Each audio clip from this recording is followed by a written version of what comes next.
All right, let's dive into a big one. The Book of Jonah. You know the story, but is it fact or is it fiction? That's what we're here to figure out. I mean, think about it. A guy gets swallowed by a fish and just survives for 3 days, and then a whole enemy city, a massive one, completely changes its ways overnight because of this one guy. It's a lot. So what are we supposed to make of all this? Are we meant to take this literally? So most of us probably heard this story as kids, right? It almost sounds like a fairy tale. You've got the prophet who runs away, the giant fish, the lesson learned. But once you dig past that simple surface, that's where things get really interesting and pretty controversial. And it's not just one thing, It's this whole cascade of totally wild events. First, a storm that just appears out of nowhere. Then, of course, the giant fish. After that, an entire city repents in the blink of an eye. Oh, and don't forget the plant that grows up and dies in a single day. When you stack all that up, you can see why people start to wonder, wait, is this supposed to be actual history?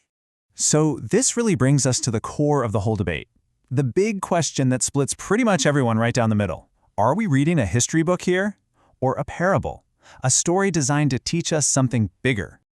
Okay, so you've basically got two main ways of looking at this. Camp 1 says, this is a historical account. These things really happened to a real prophet. Camp 2 says, nope, this is a teaching story. It's symbolic, a parable.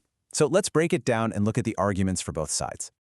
All right, first up, let's explore the case for Jonah being a parable. People who hold this view say the clues are baked right into the way the story is told. The argument here is that the book reads like satire. I mean, the miracles are so big, they almost feel intentionally over the top. You have animals wearing sackcloth and repenting, come on. And Jonah himself, he's pretty much the worst prophet ever. Then you have his name. In Hebrew, Jonah means dove, which was often a symbol for the nation of Israel. So Jonah getting swallowed by a fish, well, that starts to look a lot like a metaphor for Israel getting swallowed by its exile in Babylon, right?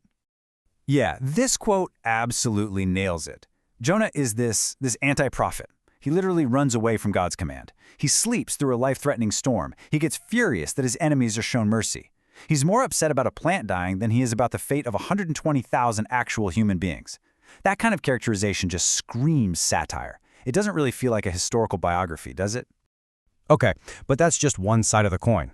Now let's flip it over, because the case for this being actual history, well, it has some surprisingly strong evidence, and it might just make you rethink things.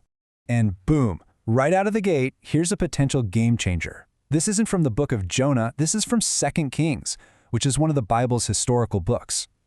It mentions him by name, Jonah the son of Amittai, the prophet from Gath-Hepher. He delivered a real prophecy to a real king. So right away we know Jonah wasn't some made-up character in a parable.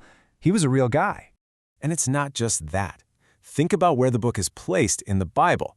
It's part of a collection called the Book of the 12. This is a section full of other prophets, guys like Amos, Hosea, Micah, whose stories are all presented as real historical missions. So the very context, the neighborhood the book lives in, suggests it was meant to be read in the same way. Okay, now this is where it gets really interesting. Historians have actually pinpointed a specific time window where this crazy story suddenly becomes, well, a lot more plausible.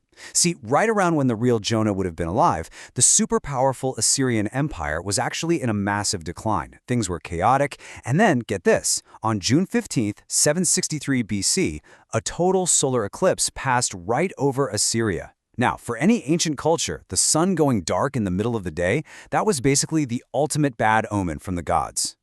So you have to ask yourself, why would this huge, proud, powerful city ever listen to some random prophet from an enemy nation? Well, maybe because they were already terrified. They were dealing with famines, uprisings, insane inflation, their enemies were closing in, and then the sky goes black. At that point, when a guy shows up yelling, "You're all doomed," you might not think he's crazy. You might think he's telling you something you already feared was true.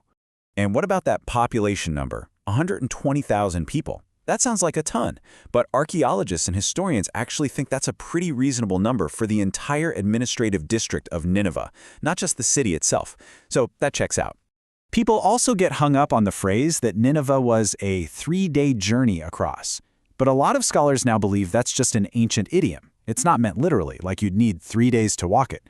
It was a common way of saying it was a very great city, or maybe that it would take 3 days to do a full preaching tour through all the main areas. It's a figure of speech. Okay, so history, parable, why does this even matter? Who cares? Well, as it turns out, the answer to that question has some really big implications, especially if you're coming from a Christian perspective. Because the biggest reference to Jonah anywhere else in the Bible comes from Jesus himself. He's the one who says his own death and resurrection will be like Jonah's 3 days and 3 nights in the belly of the great fish. He actually calls it the sign of the prophet Jonah. And here's the crucial part. Jesus talks about Jonah like he's a real person who went through a real experience. He mentions him in the same breath as the Queen of Sheba, another figure everyone accepted as historical. So for a lot of Christians, that's it. Case closed. They believe Jesus confirmed it was a real, historical event that was designed to foreshadow his own death and resurrection. And that leaves us with a huge question, one we kind of have to wrestle with ourselves. This whole debate over Jonah really boils down to this. If a story has miracles in it, does that automatically mean it can't be history? And if you believe some biblical miracles are historical, but maybe not this one, then where do you draw the line, and why do you draw it there? It's something that really makes you think about how we see faith, history, and the power of these ancient stories.